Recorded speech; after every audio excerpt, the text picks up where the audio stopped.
So imperialism and the shadow over the Nile. So we're going to look at Egypt. Thanks to the Ottoman Empire really kind of weakening the Turkish Ottoman rule, you're going to start seeing Egypt actually coming out and trying to get control of itself. So remember the video I showed you about the rise of the Arab empires or the Arab governments? Here it is, okay? So Muhammad Ali, he's not the boxer, he's an Ottoman military officer, and he's going to take control of Egypt in 1805. And Ali is pretty much a modernizer, and he's a reformer. He's going to modernize the army. He's going to get public education started. He'll do the industrial stuff like with sugar, textile, munitions, and ships. So he'll do like army stuff, sugar, textiles, ships, like pretty good. He's going to extend Egypt into the Sudan area. So he's going to use those munitions, and he's going to go ahead and expand Egypt, and he'll go all the way to Sudan. He's going to become the Pasha, or really what you're seeing is kind of loosely connected to the Ottomans. So what this kind of means is that they're kind of like the Ottomans. They're kind of connected to them. It's kind of like a confederation. But they're not completely controlled by them. And the only reason why this is done is because the British do this.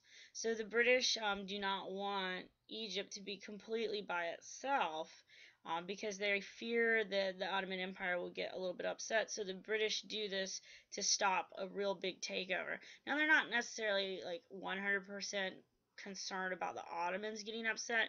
Where the British are really concerned about is the Suez Canal. So the canal is being built, and it's being built by the French. And whoever controls the canal is going to kind of control like oil and how oil moves around. And so the British certainly don't want a very strong and militant leader like Muhammad Ali in charge of Egypt if he might close or nationalize the Suez Canal. So they're not stupid. The British are actually watching this. So to protect its investment in the Suez Canal, the British are going to establish an informal protectorate over Egypt in 1881. And just a protectorate means is that Britain is going to protect, they're going to watch, they're going to take care of Egypt. And they do this in 1881, and it'll last until 1919. In the Sudan, you're going to have some religious revolts. And why you're really kind of having a religious revolt, it's going to be in the Upper Nile area. And this is in Mahdi's control. And what you're going to see is Charles Chinese Gordon, who's going to lead the British forces against Mahdi. And he's going to get killed in 1885 because he kind of like they didn't get a chance to really rescue him, but he's been successful in the past for putting down rebellions. He put down the Taiping rebellion in China. So he's British, like he's been good at putting down other rebellions. That's why he's Chinese Gordon, because he put down the Chinese rebellion. But it just doesn't work necessarily this time. And so North Africa is also going to start breaking away, and they're breaking away from direct Ottoman control. Only Libya is going to be under the Ottomans in this area. And the French are going to establish the colony of Algeria. And this they're going to do only really to protect themselves from pirates. And French Tanzania is going to be established also to protect them from pirates. So the Arab merchants and the European missionaries in East Africa, you're seeing a demand for slaves that is going to increase because of the plantation agriculture. Arab merchants on the Zanzibar, they're going to start going into the interior in a quest for slaves and for ivory that's starting. Ivory is always a prized commodity, and so you're going to start seeing them moving further in to kind of take over the trade. The French are very much in the sugar because Africa is another place that you can kind of grow it, and they're on an island trying to grow it. So what you're kind of seeing going on with Africa is you're going to start seeing independent movements going on because the Ottoman Empire is collapsing. you see the West kind of inching a little bit more and more, encroaching into Africa, and they're encroaching because there's trade that they want. You know, slaves and ivory is going to be the Arab merchants. That's what they want. You know, there's too much money in the slave trade that kind of for them to not, you know, want to be into it. Until the slave trade really dies out, I mean, it's still going to be a big money-making commodity. The slave trade is going to be condemned by the Christians, and it'll be condemned by them because you kind of see most of those kind of areas, the areas that are Christian dominated, abolishing slavery. And I'll put up the YouTube video again, you know, on Edmodo.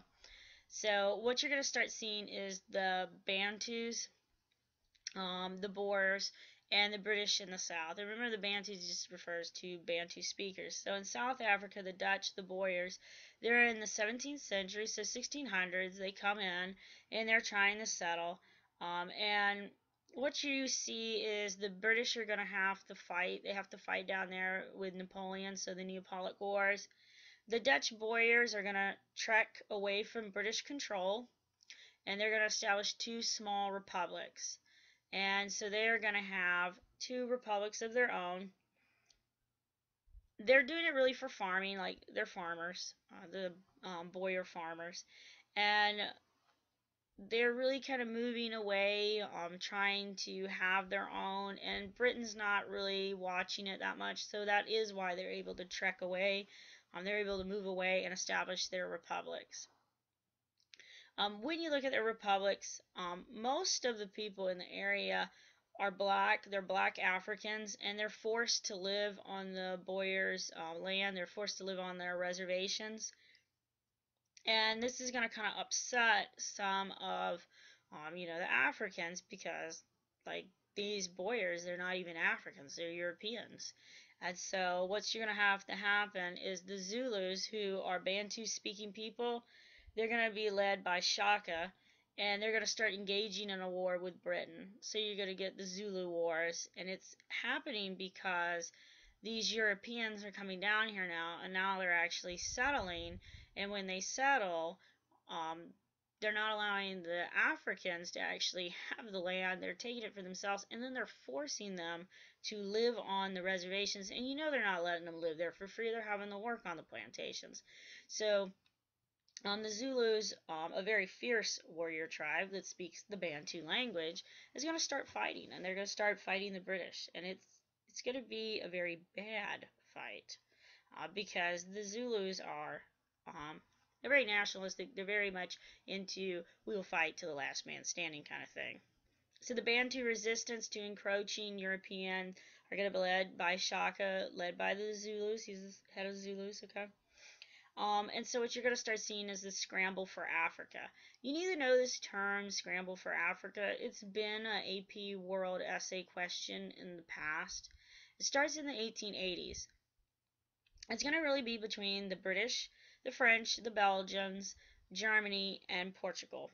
And it's between these countries because they're all wanting to dice up Africa. They all want some sort of natural resource there. You know, they want the economic markets, they want military there, and they would go ahead and like to do their racial or their social superiority, their social Darwinist thinking. You know, that's what they're trying to do. When you kind of look at the British, they're very much interested in the Nile Valley and East Africa. France is interested in Senegal and Madagascar, and Madagascar has a lot of like spices, vanilla, stuff like that. So the French are kind of they're more interested in that aspect.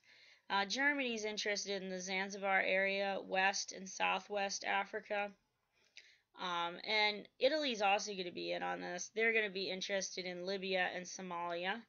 And Belgium, led by Leopold III, King Leopold III, is going to be interested in the Congo area. Really, you know, it's like they're taking regions of Africa and they're dicing it up. So, like, the British are interested in the Nile in East Africa, and France, Senegal, and Madagascar in West and Central Africa Germany is really interested in like the West and Southwest Africa with Zanzibar. In Belgium, they're interested in the Congos, and Italy's interested in Libya and Somalia. So what you're really kind of seeing is them taking regions. But what eventually is going to happen is that you're going to kind of start getting to the part where your land is touching one of those other European lands, and the conflict is going to start. So not the result of trade or economic advantages. This is not why there's going to be the scramble of Africa. The European rivalries are extending into the colonial area. So they're kind of getting into this area. So if Germany doesn't take it, if they don't take this as a potential colony, then Britain will take it. So if A does not seize the potential colony, then B will seize it. They're going to use their military there. They're going to use the economic markets. They're definitely going to do the white man's superiority thing. But it's almost out of fear that they do the big scramble for Africa. They're taking over Africa because they're scared that someone else will get it. So it's greed, plain and simple. There are going to be missionary factors involved, so there will be Christians who will go down there and Christianize and try and convert the Africans from their animism religion, where they kind of believe in the spirits of all living things, rocks, trees, and there are Africans that are Muslim as well, and so you're going to have the Christians going in there and trying to convert. Social Darwinism and the white man's burden. David Livingstone is going to believe in the 3 C's. He believes in Christianity, commerce, and civilization. And you should know Dr. Livingstone because he's a doctor. And so he believes that, he does go throughout Africa. And he does convert people. I mean, he converts them over to Christianity. But he also believes that, you should convert them to Christianity. And capitalism is great. And you're going to bring them civilization. And because you're bringing them civilization, you're bringing them this great new economic called, capitalism. And you're bringing them God. You're bringing them Jesus. You're bringing them Christianity. That they should love you. Not going to happen necessarily like that, but this is what the guy thinks. But this is that social Darwinism, the white man's burden. They believe that their way, only their way, is the right way. And they oppress people very violently who try and object to it. So Western technology, including the firearms, the Europeans are going to have the advantage. So remember, whoever holds the technology pretty much wins wars. And so the Europeans are going to have guns, they'll have cannons, they'll have everything. And so the tribes in Africa don't have any of that stuff. So it doesn't really take the Europeans much to win if they have to fight the tribes. I mean, like, the tribes will fight, and they fight hard, but the Europeans, I mean, shooting someone's a lot easier than having to go up to them and stab them. That takes a little bit more strength. Pulling the trigger doesn't take very much. There's going to be advances in disease protection as well, so they're going to start using quinine against malaria. So malaria had been a really deadly disease to the white European settlers, and so now malaria is not going to be deadly, so you're going to be able to have some disease protection, some immunization is going to go on. The Berlin Conference is going to be led by Bismarck. Okay, so Bismarck is going to go ahead and get the countries, all the European countries, to come together. And he says, we need to go ahead and solve this question of Africa. And so he says, let's reduce our military rivalry in Africa.